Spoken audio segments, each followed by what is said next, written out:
Hello everyone, welcome back to the channel. I am Kris, or welcome if it's your first time. This was a donated request from Mohamed. Library chat number 15, Napoleon's 1798 invasion of Egypt and the ushering in of modernity. Yeah, I nailed it. Before we get started, this is part 3. If you haven't seen the other 2, then you should wait for part 4 to come out tomorrow, and then watch that one first, then 3, then 2, then 1, and not have a clue as to what you're watching. So don't do that. But there's a thanks button on the channel. You can donate to the channel if you'd like. Subscribe. And the thumbs up button. I forgot where I was going. And we're going to get into the video right now. Let's go. Here. So I quote you from Al-Jabarti's book. The French installed in one of the houses. We're going to go back just a little bit where he talks about he's about to quote a book. Things. Let me quote you Jabarti, our guy Al-Jabarti. Let me quote you some of Al-Jabarti's descriptions of what he himself saw. He's an eyewitness here. So I quote you from Al-Jabarti's book. The French installed in one of the houses a large library with several librarians who guarded the books and gave them to the readers who needed them. This library was open every day from 2 hours before midday. The readers gathered in the big hall besides the one where the books were kept. They sat in chairs ranged around the large tables and set to work. Even ordinary soldiers could come and work in the library. If a Muslim wished to come, he was not in any way prevented. On the contrary, he was welcomed in a friendly manner. The French were most pleased when a Muslim visitor appeared interested in the sciences. They immediately made themselves available to him, showing him all sorts of printed books with designs representing certain parts of the terrestrial globe, of animals and of plants. And then Jabarti says, I have had the occasion to visit this library several times and remain constantly astonished at the sight of all of these beautiful things. End quote. Al-Jabarti is impressed at a modern library. Wallahi, you cannot help but feel the reality of how things have changed. This is one of the key points. Muslims, I'm not going to say invented the concept of the library, that's a bit of a stretch, but there's no question 500 years before this point in time, there was no massive library in all of Europe. When there were libraries in Fatimid Egypt, when there were libraries in Baghdad, when there were libraries with 500,000 books in Andalus, right? Europeans had nothing like this. Now Al-Jabarti is impressed. His jaw is dropping because he sees a modern library that is up and running and anybody can go and read books over there.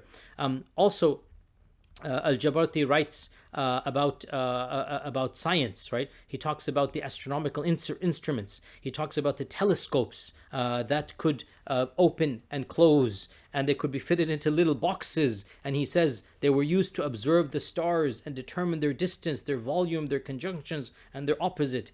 And oh, the irony. Again, Al-Jabarti is impressed at telescopes and looking at the stars. And again, this shows you how things have changed from where to where, right?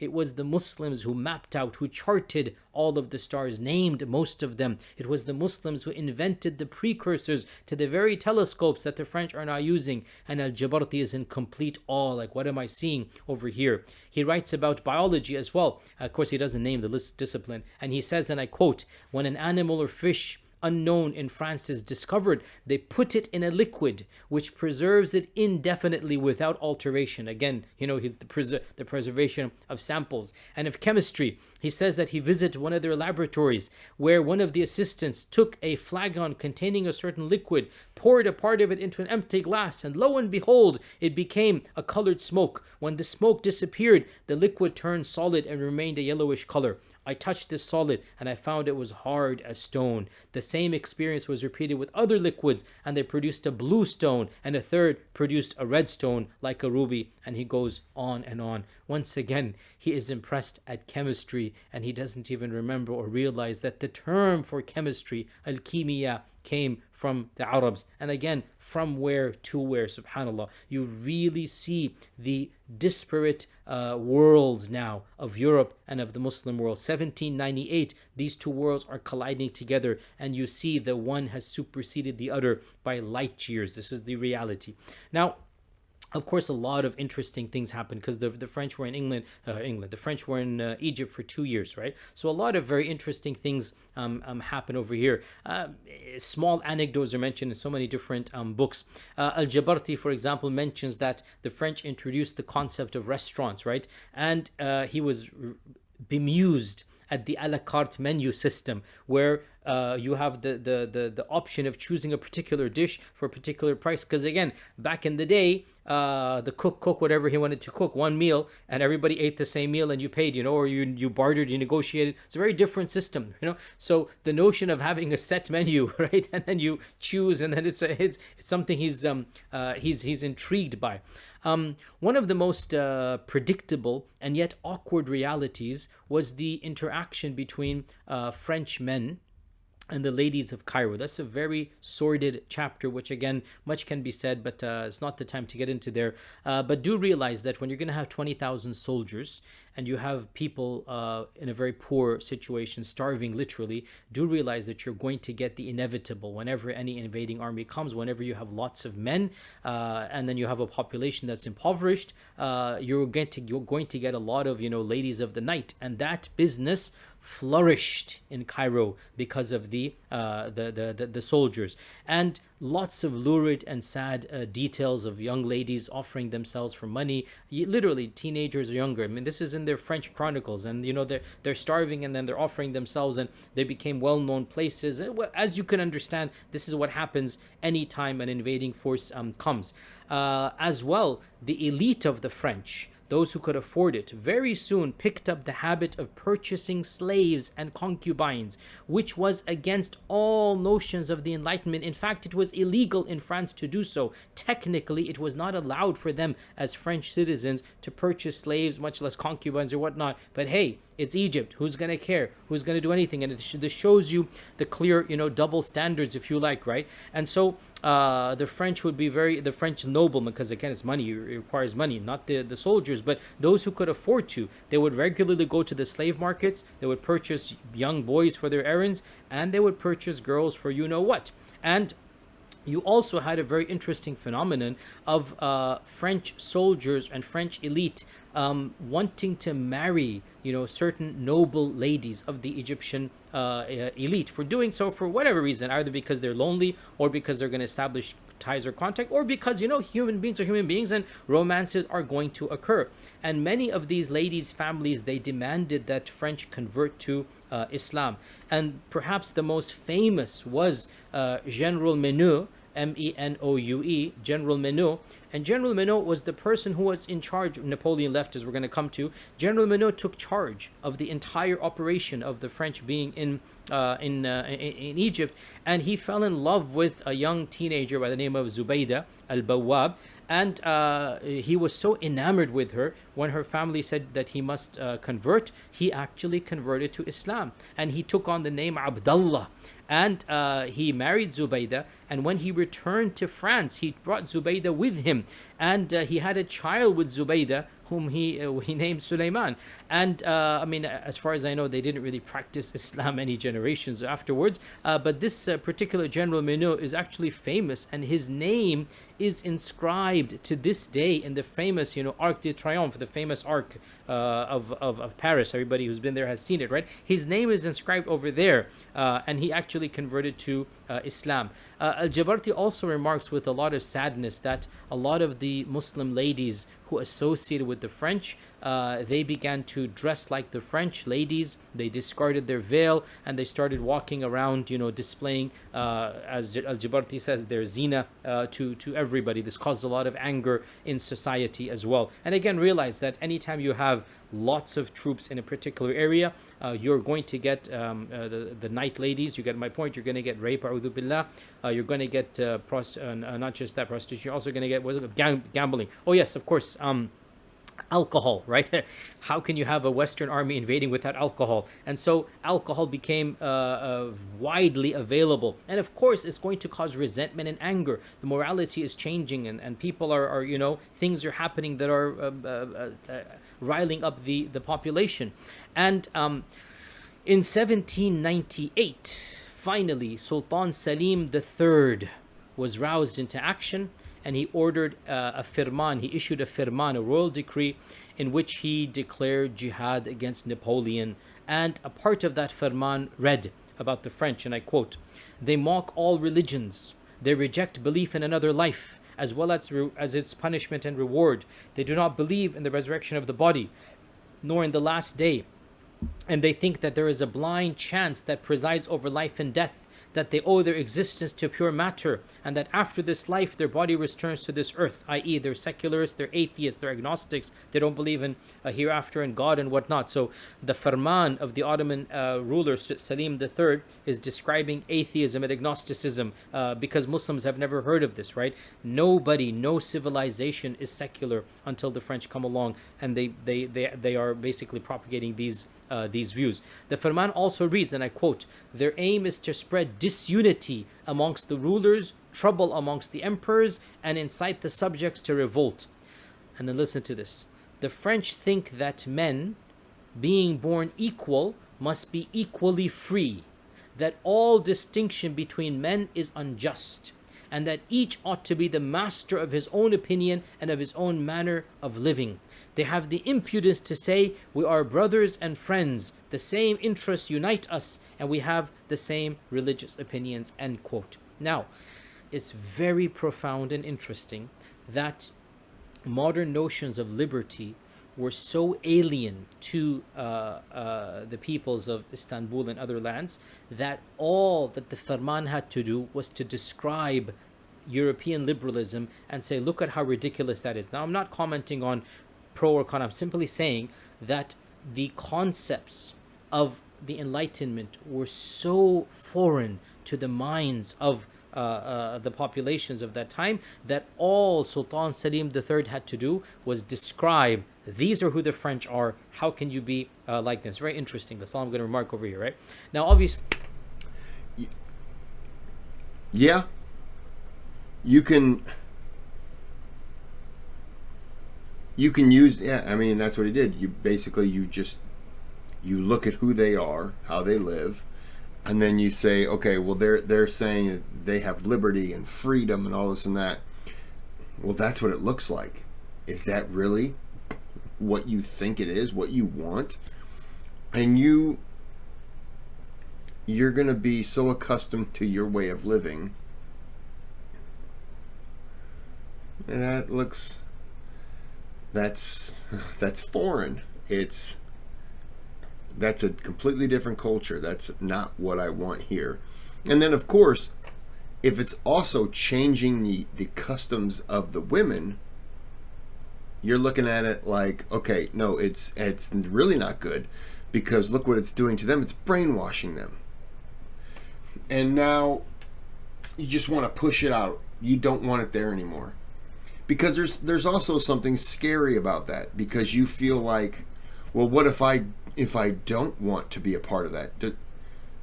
Is something going to happen to me? Am I going to be harmed if I don't accept this? Because I feel like I'm being told I have to accept it. Like, this is the way it is now. So yeah, that's got to be a scary situation. Especially when you start to see the changes, like with the ladies, and you get prostitutes, you get the soldiers who are drinking and they're coming out fighting, and you're thinking, is this really what I want? Do I want my child to grow up in this type of environment where they're going to drink, and for several hours they might lose control, they're going to be gambling, and maybe they fight, and potential that they shoot each other or get killed? Yeah. If that's not what you've come from, and somebody says, well, that's liberty and freedom, you're just kind of like, okay, well, here's a plate. I don't know where liberty and freedom is, but could you remove it, please? Because I don't want any part of that. I'll just stick with my corn on the cob. I just spit, by the way. It's okay. I don't know if you saw it. It's fine. Yeah, I'll just stick with my corn on the cob and my peas. Liberty and freedom, you can have that. I don't want any part of it. Yeah. I get that. With the decree of Sultan Salim III of jihad, this now presented a crisis to the ulama and the religious clergy and the basically the loyalists in Cairo. Now, what are they going to do now? Now the Khalifa has declared jihad, and Sunni theology says you have to obey the Khalifa, especially when he calls for jihad. And so Sultan Salim III's farman actually provoked one of the most famous attempts to overthrow Napoleon. And a jihad was declared by thousands of local Cairo residents, and it was led by a group of ulama from Al-Azhar University. And the senior clerics of Al-Azhar were involved, and many of the students of Al-Azhar were involved. And in October of 1798, thousands upon thousands of Al-Azhar students and local Cairo residents, they banded together and they declared jihad against Napoleon. And they armed themselves with makeshift weapons, with household items, literally sometimes even pots and pans. Well, not pots and pans, you get my point. Things in the household, right? And there was a respected sheikh of Al-Azhar who was their main leader, and all of the deputies. I'm just thinking, if you use pots and pans, you just run out, start throwing them, and you run back in and you're like, yeah, they ran away. Yeah. Oh no, they took the pots and pans too, didn't they? Oh, damn it. Cindy's never going to believe this. Your wife's just like, hey, I was going to cook today, but where are all the pots and pans? It's funny you mentioned that. The French were here earlier, and they kicked the door in and threatened me, and they needed the pots and pans, and they pushed over this plant over here. Yeah, they did that too. They told me to wait until you got here, because they were really serious about that. She would say, you better go find them. Otherwise you're going to be sleeping outside for a while. Be like, all right, dear, I'll be back. I'll go get some more pots and pans. And all of the military commanders were basically, most of them were from Al-Azhar. And so this became the Al-Azhar resistance. And interestingly enough, Al-Azhar's campus and its famous masjid became the base of the resistance. Now, unfortunately, as with most such rebellions, there's a lot of good spirit, but not a lot of planning. There was no one strong, unified leader, no concrete plan of action, no thinking through 2 or 3 steps. And in reality, this is standard for all such movements, good or bad. Just look at the Mutiny of India, which definitely deserves a library chat, the Mutiny of India. Just look at the Mutiny of India. Look at any other, without getting specific. Think of any other attack or whatnot. Nobody thinks 2 steps ahead. Nobody's thinking things through. And so the same goes over here. The thousands of people come together, but unfortunately they had a mob mentality. They themselves wreaked a lot of havoc, killing innocent people, burning down people's residences or whatnot that were not really guilty. Unfortunately, sometimes even women issue comes, because again, we have a bunch of men doing things. Obviously, there's no excuse, but things are going to happen. So obviously, along that, you're going to get the very population you're trying to protect also gets frustrated at you. It lasted less than a week. Napoleon himself led the charge against the seminary students and their teachers. And of course, eventually, Napoleon brought in the troops and the cannons. The French literally dragged in the cannons in the narrow streets of Cairo and aimed it at Al-Azhar University. Wallah, it's surreal. It is surreal. Al-Azhar University becomes the bastion of resistance. Pause here, footnote, what happened to Al-Azhar anyway, let's not go there. There were many good ulama. There are many good ulama as well, but things have changed very clearly, and wallahu al-musta'an. In any case, the cannons were pointed, the troops were sent in, and a massacre ensued. Over 3,000 ulama and students and locals were massacred.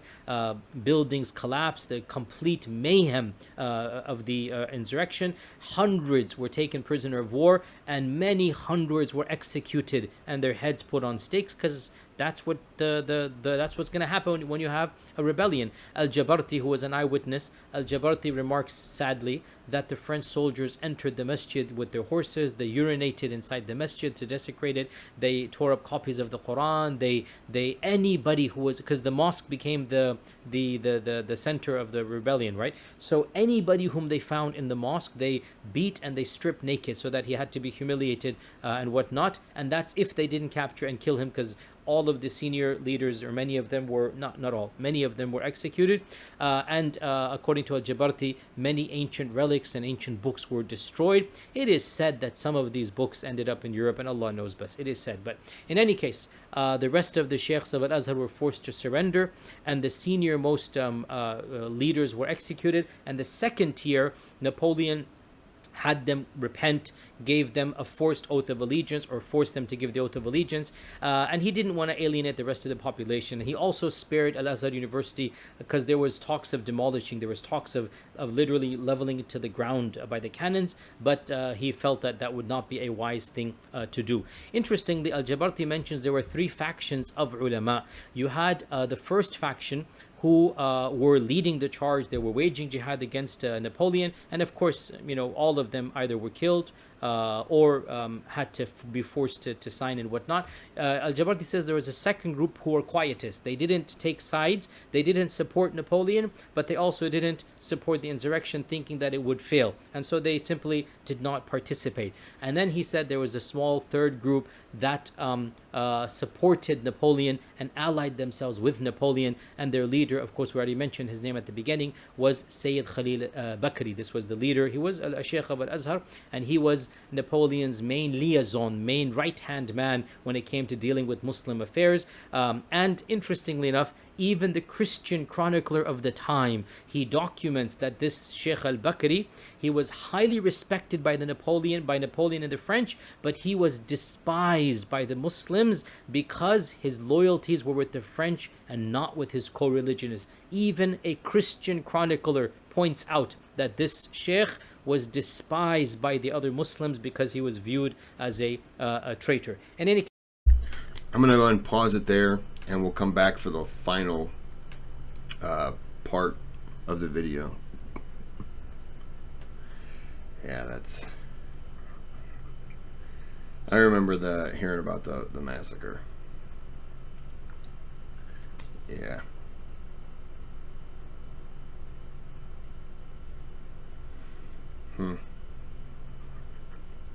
Yeah, it gets ugly. Oh well, so I want to come back to this because I want to get into part 4. So I gotta sneeze. So I'm not gonna say a whole lot.